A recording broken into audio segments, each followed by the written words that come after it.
I recently made a build on the Reaper Wolf Barbarian, showing how powerful and how much of a tank that niche build can be, with very little able to oppose it.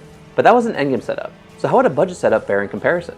In today's video, I'm going to go over the build for the budget Wolf Barbarian, one that is fast, has great survivability, and that can be made for very cheap without much effort. I'm going to go over the attributes, the skill tree, the gear for my character and my mercenary, and afterwards I'm going to show you guys some gameplay so you could see this build in action. But do keep in mind that when it comes to this build, there are different ways you can be able to gear the character depending on your needs, whether you're trying to go for maximum DPS, you're trying to do a magic find character, or a hybrid of the two. Just keep in mind when it comes to looking at the gear choices that I'm going to be choosing, that you can choose alternative gear depending on the demand that you have for your build. Now let's go ahead and get into the video.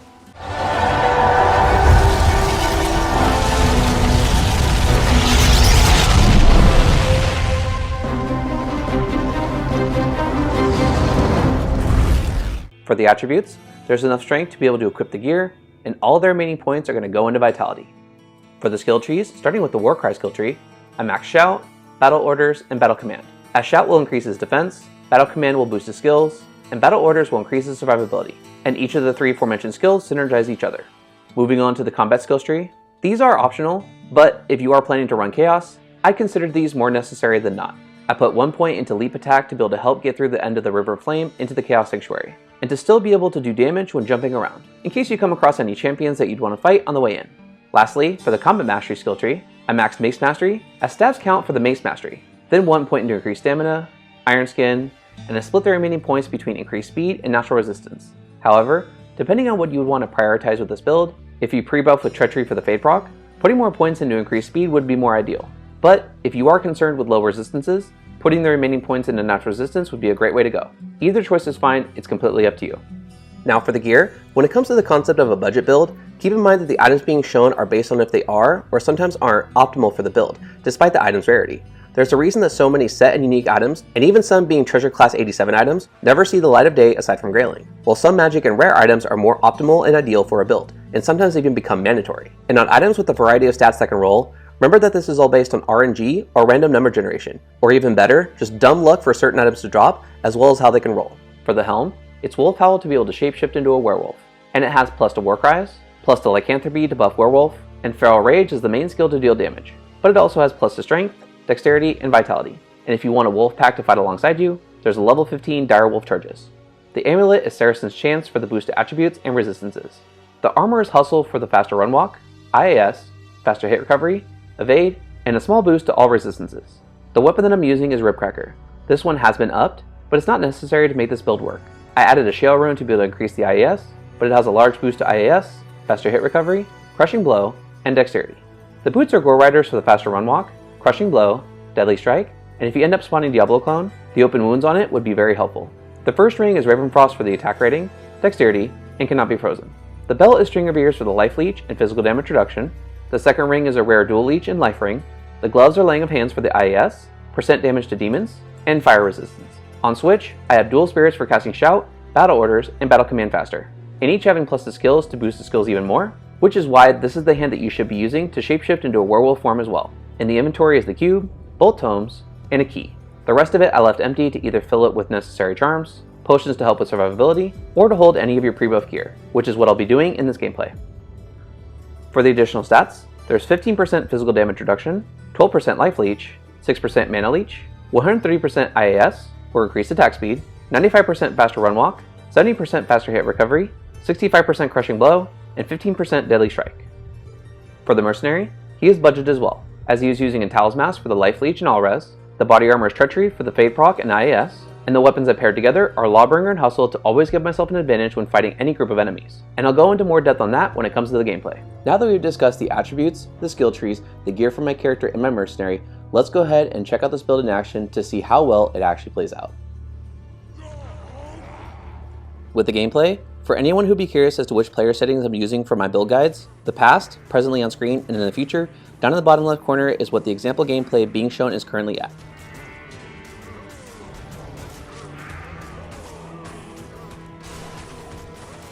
Something to consider, that this is a build that's actually better set up with having you and your mercenary split up fighting different enemies at a decent distance apart. Saracen's Chance has a chance to cast Iron Maiden, and while the sound of the skill is one of the better ones, with it being what most players would dread hearing when going through a normal playthrough, it can override Decrepify if your Mercenary procs it first when fighting around you. So this would be a time to stay socially distant from your Mercenary, and only join in his fights after you're finished with your own enemies.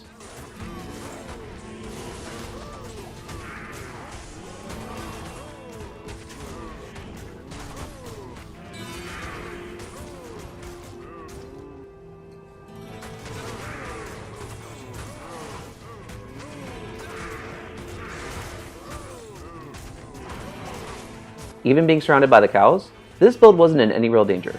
Even for larger dense mobs, with my health dropping, without immediately using a full rejuve, staying persistent paid off, and all the life leech, added with the Feral Rage, helped to replenish my health quite well.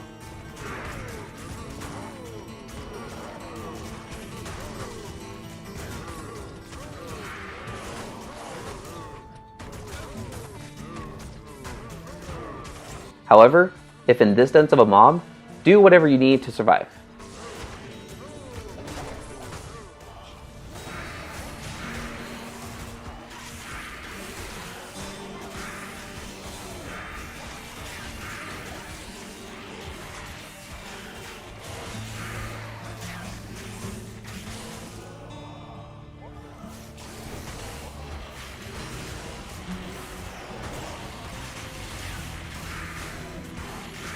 Because my Act 5 Mercenary is the one with Frenzy and Taunt, if you and the Mercenary split up between enemies, he will be helping with prepping you for easy kills. Pairing the Runewords Lawbringer and Hustle allows for a quite fast attacking Mercenary to have better odds of proccing Decrepify from Lawbringer, because of the burst of speed proc from Hustle, as well as the Fanaticism aura. Having Lawbringer also allows for the physical immunities to be broken on nearly everything that you'd fight, as the Sanctuary aura removes the physical immunities from the undead enemies, and Decrepify lowers the physical immunities from everything else, all the while slowing them down, and his native Taunt skill will draw enemies to him more, having him beat and continue to stay useful for you throughout your runs.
Death can save you from me.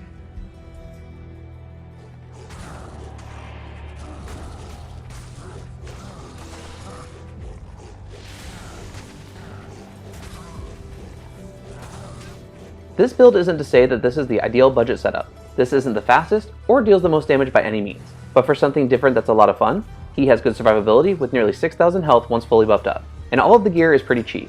You get more out of it than you would spend to make it, and this entire setup is without a torch or an Annie as well.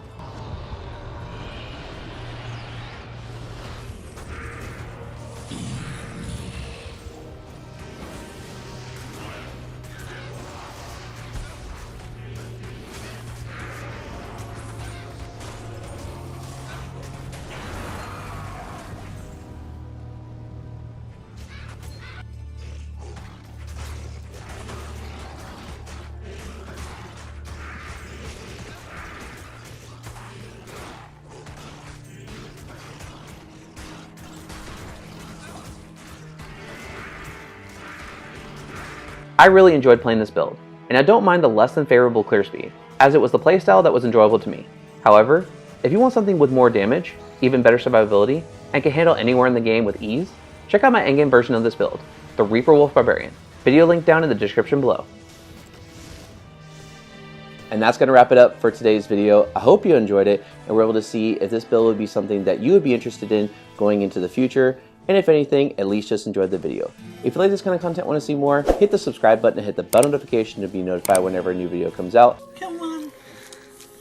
Come on. Come on, then. There you are. There you are. And if you like this video, please let me know by leaving a like. It really is appreciated to be able to help my channel to grow. And if you want to see more of my Diablo 2 Resurrected content, make sure to click the card in the corner up above to check out my Diablo 2 Resurrected playlist with a lot of videos already in it, with a lot more coming in the very near future. Other than that, I hope you guys are staying safe, and I'll see you guys in the next video. Take care.